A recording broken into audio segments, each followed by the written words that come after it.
Bet mūsu nākamais stāsts ir par tiesību zinātni, un tur jāsaka, ir īpaši novērtētas jaunas teorijas izstrāde par vispārējām tiesību principiem, kas izrādās palīdzēja Latvijai veikt pārēju no totalitāras tiesības sistēmu uz demokrātiju.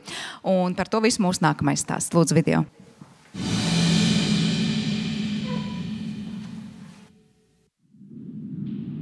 Latvijas Universitātes juridiskās fakultātes profesors Daigas Rezevskas veiktais pētījums sevi ietver jaunu tiesību teoriju. Tas ir atzīts par vienu no aizvadītā gada nozīmīgākajiem sasniegumiem Latvijas zinātnē. Šī jaunā tiesību teorija ir tāda, kas darbojas tieši demokrātiskas, tiesiskas valsts tiesiskajā sistēmā. Vispārējo tiesību principu teorija ir teorija par to, kas ir šīs tiesiskās sistēmas galvenais mērķis, un tas ir taisnīgums. Un kas ir šīs tiesiskās sistēmas galvenā vērtība? Un tas ir cilvēks un cilvēka cieņa, kas ir šīs tiesiskās sistēmas centrā. Par to ir šī tiesība teorija. Tiesiskas valsts augstākais princips ir vispārējie tiesību principi, kas ir obligāti visiem, tā izskaitā likumdevējam. Tas nostiprina tautas pārliecību un ticību tam, ka juridiskā sistēma aizstāv ikviena tiesības un tā atbilst demokrātiskajām normām, bet kā tieši šīs normas, šīs vispār cilvēciskās normas ir piemērojamas mūsdienu vidē un īpaši Latvijas vidē, tas nav bijis līdz šim tā īsti nedz izpētīts, nedz arī postulēts. Daigas Rezevskas pētījums par vispārējiem tiesību principiem, kas publicēts prestižā izdevniecībā Brill Nīhof 2024. gadā, piedāvā jaunu skatījumu uz vispārējiem tiesību principiem. Visai pasaulē būs iespējams tagad iepazīties ar šo jauno tiesību teoriju, kas tādā vienā kompaktā veidā vēl nekur nav bijusi nopublicēta. Tas iespēju dos arī visai pasaulē redzēt uz Latvijas piemēra pamata, kādā veidā šī tiesība teorija, kas raksturīga demokrātiskām tiesiskām valstīm, tiešām darbojas vienas tiesiskās sistēmas ietvaros. Tā ļoti pārskatāmi, sistemātiski, arī sistēmiski, es teiktu. Pasauli varēs redzēt uz Latvijas tiesiskās sistēmas attīstības pamata, kā šī tiesība teorija, kas raksturīga demokrātiskām tiesiskām valstīm, ir palīdzējusi Latvijai pārvarēt šo pārejas procesu no padomju tiesību sistēmas. Daigas Rezevskas pētījums tapis daudzu gadu garumā un jau labu laiku tiek izmantots Latvijas tiesu sistēmā. Šis zinātniskais pētījums ir mana zinātniskā darba dzīves ilgumā veikts. Un tas aizsākās vēl studējot doktorantūrā, šeit pat juridiskajā fakultātē. Un pirmie rezultāti jau tika publicēti jau 2000. gados. Latvijas tiesu sistēma to izmanto jau ļoti daudzus gadus, es teiktu vairāk kā 20. Pētījums izstrādā teoriju par vispārējiem tiesību principiem, kas palīdzēja Latvijai veikt pārēju no totalitārās tiesību sistēmas uz demokrātiju un iekļauties Eiropas Savienībā. Daigas Rezevskas izdotais manuskripts ir nozīmīgs ieguldījums tiesību teorijas attīstībā, taisnīguma nodrošināšanā un stiprina sabiedrības uzticību tiesiskajai sistēmai. Uldis Birziņš, Kārlis Kempels, Latvijas televīzija.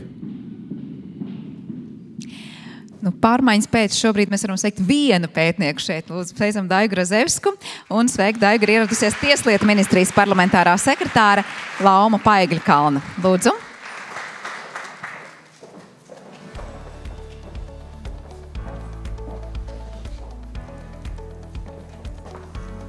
Godātais Latvijas Zinātņu akadēmijas prezidenta kungs, ļoti cienījama Daiga Rezevskas kundze, godātie laureāti, dāmas un kungi, man ir patiesas gods un prieks būt šodien kopā ar jums un noslēgt šo darba nedēļu izcilu cilvēku kompānijā, lai iedvesmotos gan nedēļas nogalē, gan arī jauniem darbiem.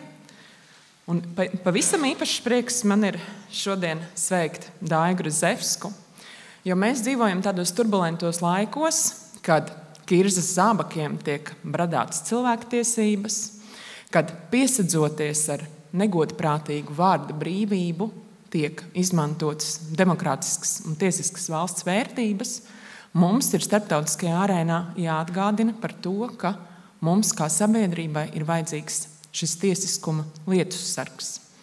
Jo tiesiskuma un demokrātiskas valsts centrā jau nav nekas cits kā cilvēks. Cilvēka cieņa, cilvēka brīvība, cilvēka tiesības uz dzīvību, eksistenci, pašnoteikšanos.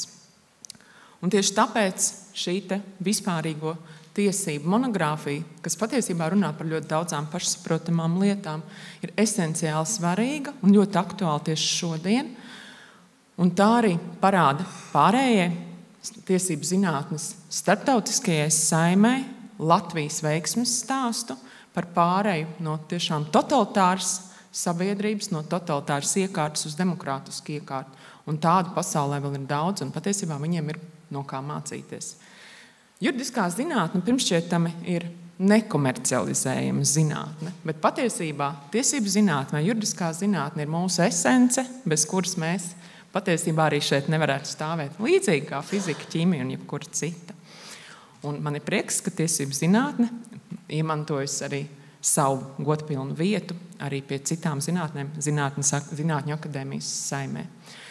No manis, no Tieslietu ministras personiskas sveiciens, es zinu, ka tev patīk rozā krāsas ziedi, lai pavasarīgs iedvesmojošs noskaņojums jauniem lieliem izaicinājumiem. Paldies, Daiga!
Labvakar, kolēģi! Pavisam īsi, kā kārtīgā balvu pasniegšanas ceremonijā ir jāpasaka pateicības vārdi.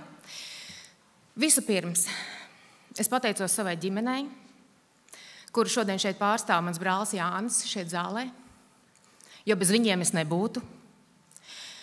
Otrakārt, es pateicos Tiesību teorijas un vēstures zinātņu katedrai Latvijas Universitātes juridiskajā fakultātē, kur kolēģi atbalstīja mani un atļāva man piešķirt zinātnisko atvaļinājumu, lai es varētu šo pētījumu pārtulkot angļu valodā un iesniegt manuskriptu Brill un Nīhof, kur ar prieku to publicēja, kā mēs redzam.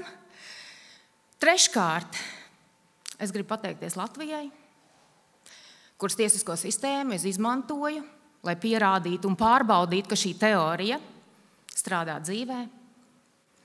Un visbeidzot, es gribu pateikties Latvijas Zinātņu akadēmijai, kolēģiem, kur šo teoriju saprata un piešķīra man balvu. Liels paldies! Paldies Daigai Razevskai!